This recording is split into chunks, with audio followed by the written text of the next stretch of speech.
on the screen behind you, you will see how the biblical text is structured.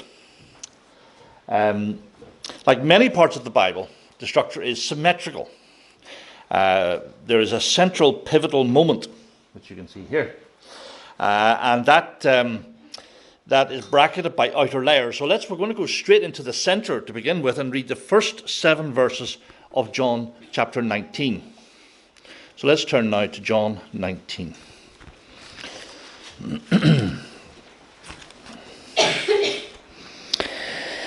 Then Pilate took Jesus and had him flogged. The soldiers twisted together a crown of thorns and put it on his head. They clothed him in a purple robe and went up to him again and again, saying, "Hail, King of the Jews!" And they slapped him in the face. Once more Pilate came out and said to the Jews gathered there, "Look, I am bringing him out to you to let you know that I find no basis for a charge against him." When Jesus came out wearing the crown of thorns and the purple robe, Pilate said to them, "Behold the man." As soon as the chief priests and their officials saw him, they shouted, "Crucify, crucify."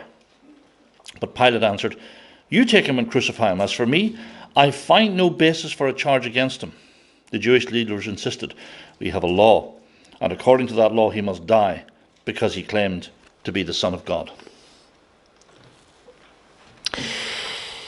The man in charge of this terrible scene is Pontius Pilate, the Roman governor.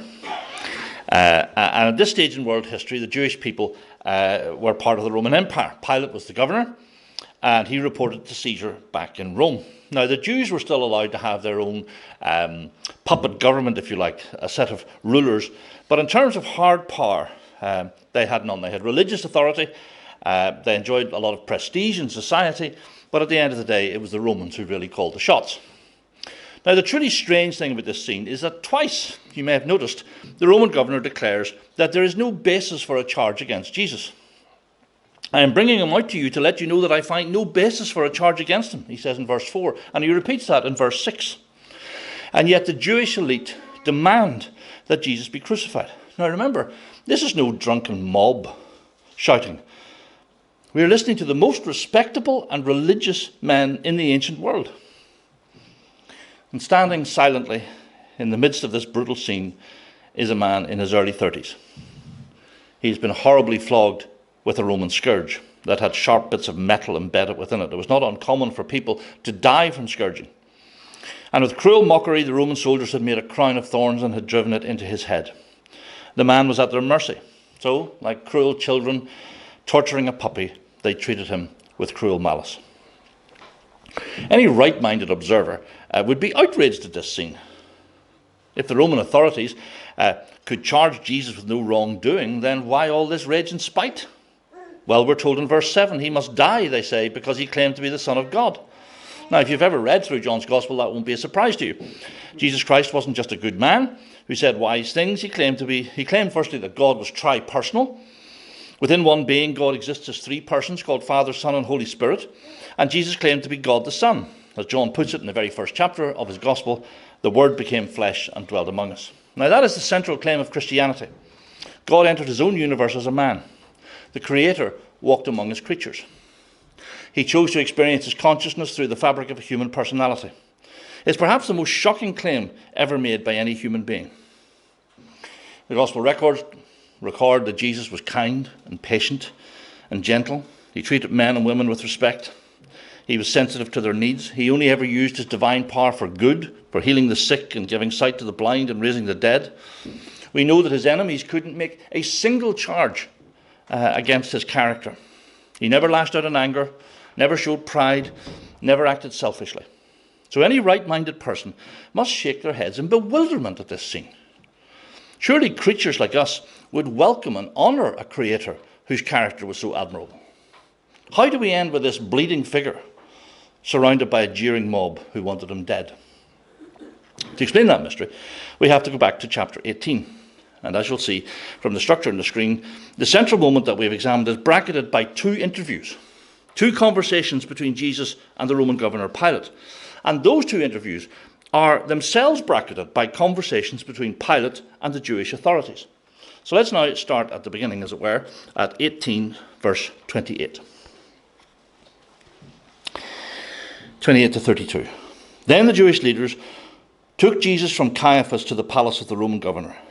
By now it was early morning, and to avoid ceremonial uncleanness, they did not enter the palace, because they wanted to be able to eat the Passover. So Pilate came out to them and asked, "What charges are you bringing against this man?" "If he were not a criminal," they replied, "we would not have handed him over to you." Pilate said, "Take him yourselves and judge him by your own law." "But we have no right to execute anyone," they objected. This took place to fulfill what Jesus had said about the kind of death he was going to die. As I said earlier, because Israel was part of the Roman Empire, the Jewish leaders only had religious power. They had the religious courts, but only the Romans could sentence somebody to death. The Jewish elite hated and despised the Romans. They saw the Romans as these barbarians, unclean thugs who used brute military power to oppress their beautiful culture. And you probably notice in verse 28 that they wouldn't even enter a Roman building because it would make them ceremonially unclean. Now, that split between secular and religious power is a pattern repeated all through human history. Pilate and the Romans represent raw political and military power, but the Jewish elite represent cultural power and religious power. It's the sort of power that comes from ideas. Examine any society today, and you will find both sorts of power. There is the hard power held by politicians and armies, and there's the soft power held by cultural leaders who use ideas to control people. Just think of the power of Islamic ideas to control billions of people across the world, or the power of ideologies like Marxism. So this scene that we've just seen represents the mix of hard and soft power that has governed every society since the dawn of time. The real problem with power is that it can be abused. There are many voices in our society, particularly on the left of politics, who claim that every wrong can be explained as an abuse of power. Think of ideologies such as critical theory, which divides society up into oppressors and marginalised groups like people of colour, women, and the LGBT community. And these marginalised communities, we're told, are oppressed by white Western men. I wonder what you think about that. Does the whole human condition boil down to power? Is the human story nothing more than an endless struggle for power? A history of the oppressed rising up against the oppressor? Well, at first sight, the trial and execution of Jesus looks like a prime example of critical theory. Jesus is the victim of institutional power. Hard and soft power combine to crush any potential threat to its hegemony. So Pontius Pilate probably believed something like that. He was a man of the world, a cynical politician who knew that power made the world go round. But let's now read the record of his first interview with Jesus in verses 33 to 40. Pilate then went back inside the palace, summoned Jesus and asked him, "Are you the king of the Jews?" "Is that your own idea?" Jesus asked. "Or did others talk to you about me?" "Am I a Jew?" Pilate replied. "Your own people and chief priests handed you over to me. What is it you have done?" Jesus said, "My kingdom is not of this world. If it were, my servants would fight to prevent my arrest by the Jewish leaders. But now my kingdom is from another place." "You are a king then," said Pilate. Jesus answered, "You say that I am a king. In fact, the reason I was born and came into the world is to testify to the truth. Everyone on the side of truth listens to me." "What is truth?" retorted Pilate. With this, he went out again to the Jews gathered there and said, "I find no basis for a charge against him. But it is your custom for me to release to you one prisoner at the time of the Passover. Do you want me to release the king of the Jews?" They shouted back, "No, not him. Give us Barabbas." Now Barabbas had taken part in an uprising. It's obvious from Pilate's first question that he sees life through the lens of power. I think he despised the Jewish elite. He could see through all their ceremonies and their fine-sounding words. He knew deep down they were just as political as he was. So he instinctively concluded that Jesus Christ must be setting himself up as another new political power. "Are you the king of the Jews?" he asks. The Lord Jesus' reply, I think, is full of gentle irony. "Is that your own idea?" he asks, knowing full well that Pilate was not given to original thinking. His political mind ran along predictable tramlines. And Pilate counters using a tactic employed by many secular people. "I'm not part of your religious system," he says. "It's your lot who want you dead. Tell me what you have done." Now, I have lost count of the number of times I have read this text. I'm sure the same for you. But it still amazes me. In the midst of all this hatred and scorn, the sheer shabbiness of politics dressed up as religion, we hear Jesus' voice of calm reason. Astonishingly, the prisoner in the dock is trying to help Pilate, to teach him something new about life and the nature of reality. The Creator may be in chains, but he is trying to open his creature's eyes. He talks of a kingdom that is not based on power. My kingdom is not of this world, he says gently, otherwise my servants would fight. Now, the Roman commander, the very senior Roman commander, the Kilioch, who had arrested Jesus, would have already told Pilate how Jesus had forbidden his followers from taking up swords. And Pilate's brain is trying to process this radical idea. You are a king then, he asks, uncertain what sort of a king could rule without an army behind him. The thing made no sense.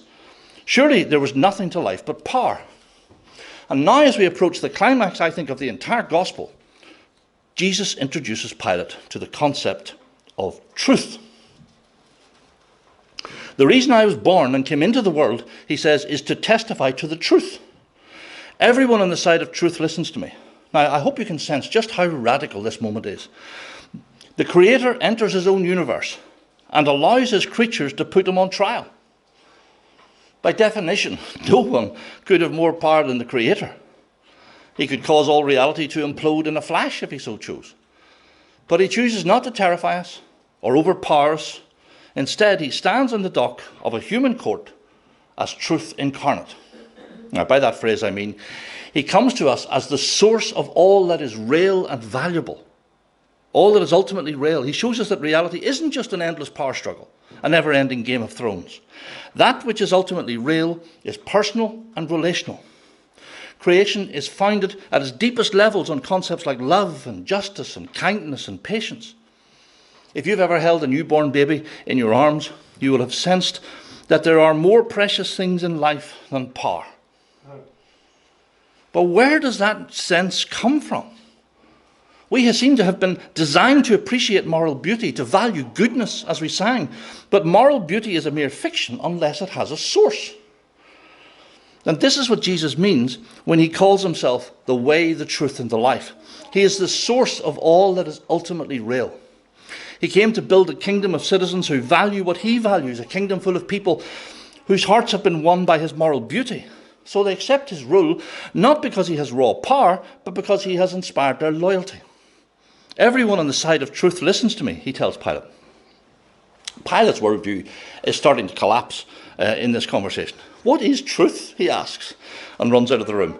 That haunting question could well serve as an epitaph for our own culture. What is truth? We live in a society that has discarded the concept of truth. Children are taught in school that truth is nothing more than their inner convictions. We can each have our own truth because truth is just a conviction that arises from my own heart. If you believe that, then all of reality reduces to power. Of course, we tell ourselves stories that promise us meaning, but they're just fictions that emerge from our imagination. In the real world of atoms and politics, there is only power. And the contrast between the two men in this scene becomes ever more clear. The prisoner is calm because he exudes a quiet, infinite strength. And Pilate, although he seems to be in control, starts to show weakness. He wants to save Jesus from execution. So first he tries to ambush the Jewish elite by offering them a choice between Jesus and a political insurrectionist called Barabbas. But he underestimated the sheer hatred of the Jewish rulers. They chose to free the terrorist rather than Jesus. A piece of speculation now follows. I think the consequences of that decision may ultimately have led to the rebellion against the Romans in AD 70 that led to Rome's armies destroying Jerusalem completely. Anyway, if I'm interpreting the text correctly, Pilate then has Jesus flogged in the hope that such a terrible punishment would slake the Pharisees' bloodlust. But when they see Christ with blood and spittle streaming down his face, when they see the thorns driven into his scalp, they bay like dogs as they rip apart a hair. Crucify him, they yell. Now remember, these were the most respectable men in society. They wore long flowing robes. The common people had to bow as they passed by. But the sheer evil of the religious heart is being exposed. You see, these men weren't like Pilate. Pilate didn't have a religious bone in his body. But these respectable men were supposed to be the guardians of truth. Earlier on in John's Gospel, they had declared themselves to be children of Abraham, to be Moses' disciples. So their job was to keep alive the orthodox Jewish hope of a Messiah who would come to save the world. But they had twisted and perverted their religion, turning it into an instrument of cultural power. It's the oldest trick in the book. Use religious ideas to gain power over other people. And so when the Messiah did in fact turn up, they saw him as a threat to their power and prestige. In the words of one of the Lord's parables about this situation, they said, "We will not have this man rule over us." Their chief priest, a man called Caiaphas, had argued that it was expedient that one man die in order to preserve their social order. Expedient? That's the language of a mafiosi. So behind all their impressive rituals and their fine words, there's nothing but expediency. The religious system they had built was a false thing. Let's now read the record of Pilate's second interview with Jesus. This is chapter 19, 8 to 12. For context, we'll start at verse 7 again. The Jewish leaders insisted, "We have a law, and according to that law he must die, because he claimed to be the Son of God." When Pilate heard this, he was even more afraid, and he went back inside the palace. "Where do you come from?" he asked Jesus. But Jesus gave him no answer. "Do you refuse to speak to me?" Pilate said. "Don't you realize I have power either to free you or to crucify you?"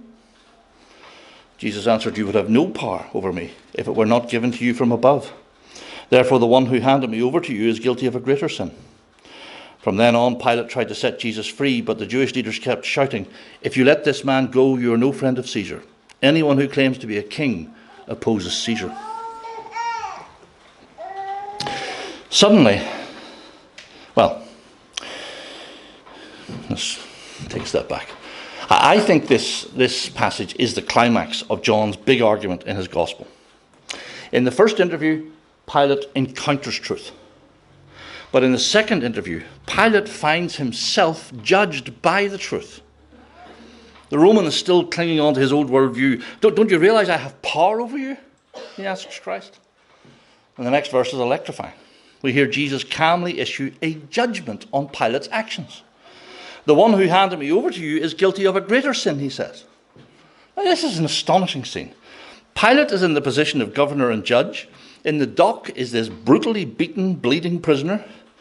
And yet it is the prisoner who is the real judge. In the confrontation between truth and power, it's the truth that has lasting authority. And suddenly we stop being observers of this scene. And let me explain why. None of us in the room can merely observe Christ as an uninterested party. It is a characteristic of truth that when we know something to be true, we are expected to believe it. So when we stand face to face with truth and consider what we're going to do with it, it is not the truth that is on trial. It is we ourselves who are being judged by the truth. What will you do with Jesus Christ? He stands quietly before you. He seeks not to terrorize you with divine power. Instead, with majestic humility, he allows you to put him on trial. But the very nature of truth demands that we either accept it or reject it. No one can be neutral on the truth. And so it turns out the court scene gets reversed. It is the divine prisoner who judges us. So let's close by examining the horrific consequences of rejecting the truth. Our final reading is chapter 19, verses 12 through 16.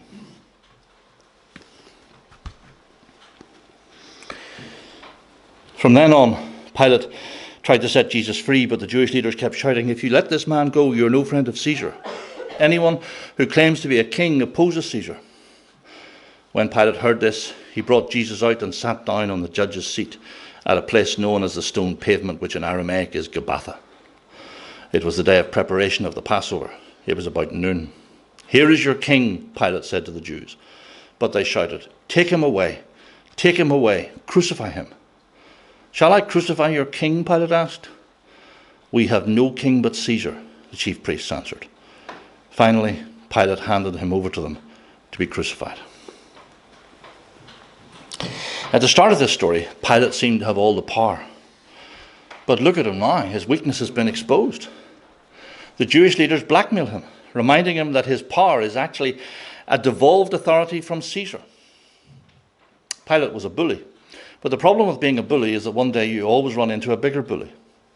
And these Jewish sneaks had threatened to write a letter to the biggest bully of them all, to Caesar in Rome, accusing Pilate of permitting insurrection. So Pilate knows that he's been beaten at his own game. All he had was power.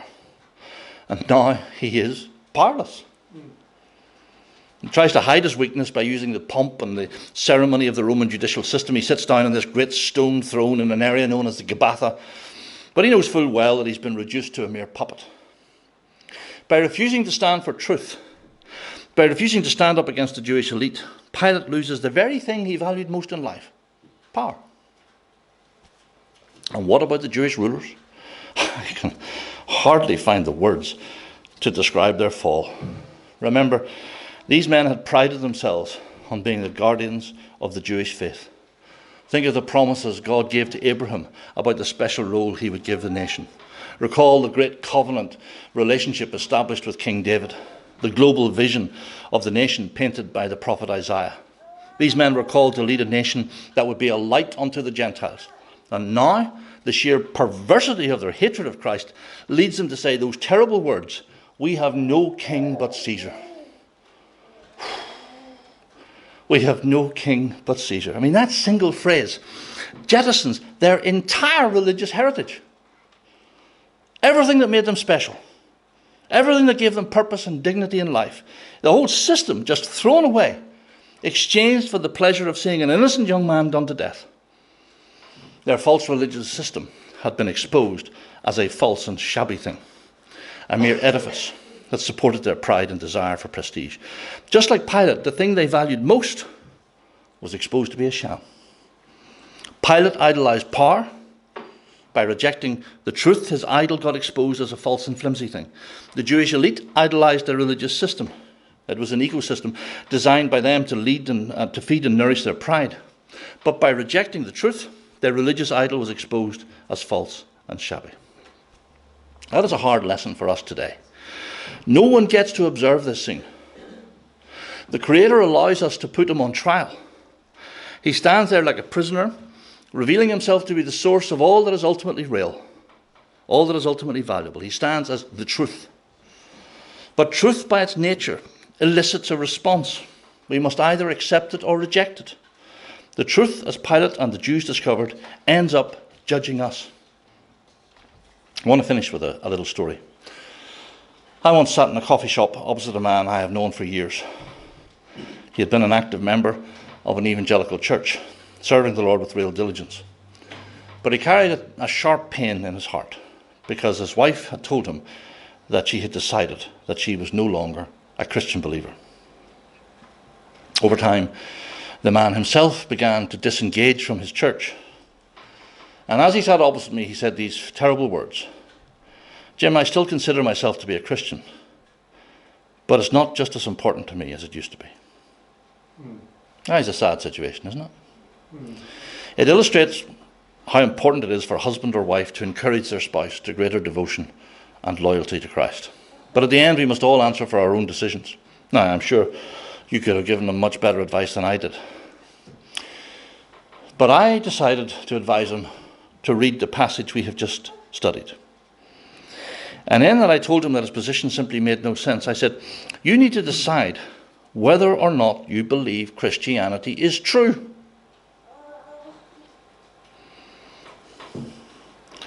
Perhaps you find yourself in a situation that isn't all that far from the one I have described. You still consider yourself to be a Christian, but it's just not as important as it used to be. Well, unless you do something, you will grow cold like a hot coal taken from a fire, and you watch it until it reduces to a pile of smouldering ash. It doesn't really matter how you feel about Christianity. Feelings are fickle things. You need to decide whether or not Christianity is true. So stand quietly where Pilate stood, in front of that dignified, blood-stained man, and realize with a sense of awe and wonder that you're standing before your Creator. A Creator who has the humility and love to allow you to judge him, to test whether or not he is worthy of your loyalty and devotion. And then you can turn from the horrible values of this world, a world driven by power and pride, and kneel before Jesus Christ, saying with Thomas, "My Lord and my God." In that moment, you will discover once again the source of all that is good and beautiful and true in life. And you can enter into a kingdom governed by someone who will inspire your loyalty and gratitude forever. Thank you. Let's have a final song.